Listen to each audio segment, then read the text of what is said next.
Yanibingelela-ke namhlanje endaweni zonke lapho enibukelani khona. Kuyile futhi uMakhosi Khwashube uniphathele iy'ndaba ezinhle ezizosiza phela ey'mpilweni zenu lapho kumnyama khona. Namhlanje sokhuluma-ke ngomuthi wecala. Ngithanda kakhulu nje ukuthi sike sibheke wona la umuthi wecala. Uthola ukuthi mhlampe wena uney'nkinga zokuthi njalo emsebenzini wakho phatha mhlampe khona into elahlekile kuzokhonjwa wena. And mase kukhonjwa wena futhi uthola ukuthi wena kufanele ukuthi uye ecaleni liyohlala icala likhulunywe. Kumele likhulunywe leli cala bese futhi liyakucindezela wena. Ngithanda ukukusiza kakhulu-ke namhlanje ukuthi izinto ezinjalo sifuna sizibhekelele kakhulu ukuthi uma ngabe uya ecaleni akufanele uze nje uye ngobuso ecaleni. Uma ngabe unecala kufanele ukuthi uthole umuthi phela ozokulekelela nawe ukuthi noma ngabe kuthiwa uyenzile leyo nto noma kuthiwa uyenzanga kodwa icala linyamalale liphele bakhohlwe nje indaba yakho. Mhlawumbe kugcine kuthiwa hayi uzobizelwa ecaleni ngosuku olukuthi lufike lelo suku bakhohlwe kudlule. Ngoba phela nawe uyazilekelela ngezinto zakho, uyasebenzisa, uyaqhuma, uyageza, uyaphalaza, wenza konke uMakhosi asuke ezokuyalela kona ukuthi ukwenze ukuze sicindezele leli cala lithule nje lithi du libe into egcina ishabalala igcine iphelile ingazange ize iqhubekele phambili. Kufanele ukuthi mangabe kuwukuthi uzoyicaleni ungayi ugeze ngamanzi nje kuphela.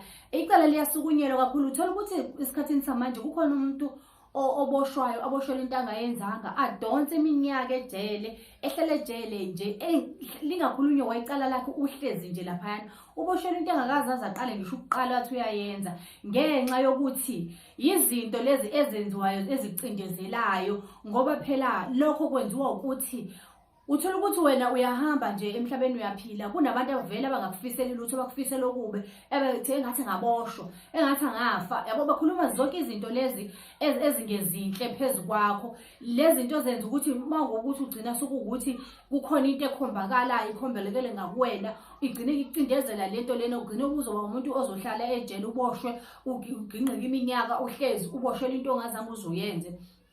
Ngaso sonke isikhathi sekufanele uhlale nje uphume uclean, ngoba kwesinye isikhathi uyakuthola ukuthi into uyenzile ngempela. Lapho noma kuthi uyenzile kusukufanele kona ukuthi nje alingakunamatheli icala, alingahlali nje kuwena into eyicala, akube ukuthi likhona liphele kanjalo. Siyasebenza izinto kakhulu-ke thina izinto ezinjalo sikhonela khona ukuthi silekelele phezu kwezimo ezinjalo. Abantu bangahlupheki, bagcina abantu impilo yabo ishona phansi. Omunye azagcine sethatha izinqumo ezingafanele ngenxa yokuthi uyazi ukuthi vele yena mengabe kukhona into ekhombelakala ngakuyena, vele leyo nto isuke izophumelela kube ukuthi into ekhona noma athiwa ayikho, ngenxa yokuthi phela ubelethwe namathunzi, ubelethwe ngamanzi amnyama aphehlelwa khona ukuthi phela izinto zakho mazingaphumeleli vele ucindezeleke ufake omgodini omnyama kuvaleke ukuthi ngqi kume ngempilo yakho, impilo yakho ingaqhubekeli phambili, wena ube yinto njena ezohlupheka impilo yayo ivalekile ithulile nje ithe du. Ingakho namhlanje ngithathe lesi sinqumo sokuthi ake sizokhuluma phela ngendaba yecala ukuthi abamusa abantu kuba namacala angasile. Uthola ukuthi uzoba necala lokuthi emsebenzini mhlambe utholakele uhlezi phansi ngasona isikhathi somsebenzi, utholakale udla kanti mhlambe akuvumelekile ukuthi emsebenzini nidle. Utholakala ukuthi soyakhombeka ngalokho ugcine uxoshwe ngisho emsebenzini, uxoshelwe nje inonsense nje, into engenamsebenzi, into engayilutho, into engabe imesane yashabalala njena yaphela yathi yangaba khona ngoba vele iyinto yomsangano, into engekho. Ngoba kahle kahle wena suke kufanele ukuthi vele ngaso sonke isikhathi itholakala usephutheni ukuze phela ugcine wena ukhonjwe igate, ngoba phela vele akufunwa phela ukuthi izinto zakho ziqhubekele phambili. Siyahamba siphila nabantu abangasifiseli lutho oluhle, sihlala nabantu asihlekayo naye, umuntu azakhakhe akubeke esifubeni ngathi uyakuthanda, uhleka ngaphandle kuphela ebusweni, ngaphakathi uyabila, udinwa ukuthi njena ahalenja lena iyaphumelela, iyaqhubeka, isalala isavuka, lento ayenzayo ayenzeki ngale ndlela afisa ngayo. Ingakho-ke njena ngikuthanda ukuthi abantu abasibhekelele izimo ezinjalo ungayihlaleli phansi lento lena, ngoba nje mangabe umuntu kahle kahle usebenza kufanele uhlale uthole nje izinto ezizoklina igazi,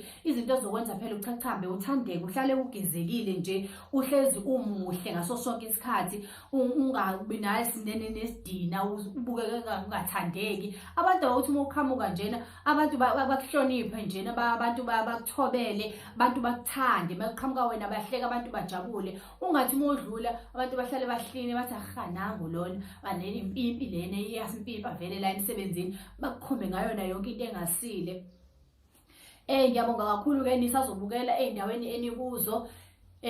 UMakhosokhwashube uyatholakala eGoli ngomhla ka-30 kuJuni, kube umhla ka-30 Juni, kube sekuba umhla ka-1 July nomhla ka-2.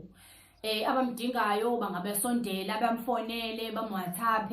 Uyatholakala njena nako-Facebook, o-TikTok. Ngiyabonga kakhulu njena nisazoyilungiselela, nisabukele futhi ey'ndaweni enikuzo. Ngiyanithanda kakhulu, inkosi ibe nani.